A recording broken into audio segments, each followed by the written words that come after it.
Running out of ideas of where you should go out to eat next? Well, Madison County is about to make things much easier for you with 5 new restaurants coming to the area. Our Julia Smith spoke with one developer about these new additions.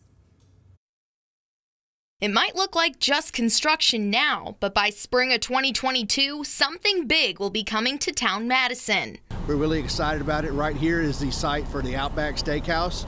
Right on the other side of those guys, you can see a new 3 restaurant building being constructed that'll have a Super Chicks, a Five Guys, and a brand new restaurant called Prohibition. 5 new restaurants are coming to the shopping center. Town Madison was built to bring entertainment to the Madison area, and CC says these additions are much needed. You know, we've always known it really needed a strong restaurant component, especially when you look at the population at Madison south of 565. They're so underserved with restaurants.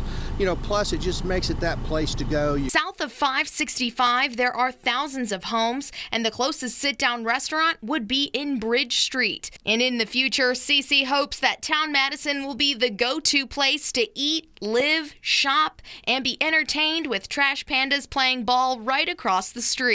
And he says it will be really convenient for people who work at the Arsenal. Again, this location here is conveniently located here on Zert Road, so you know, great access to traffic for people that work on the Arsenal. This will be the closest and quickest place for them to come for lunch and go back to work. Putting the Valley first, Julia Smith, WZDX News.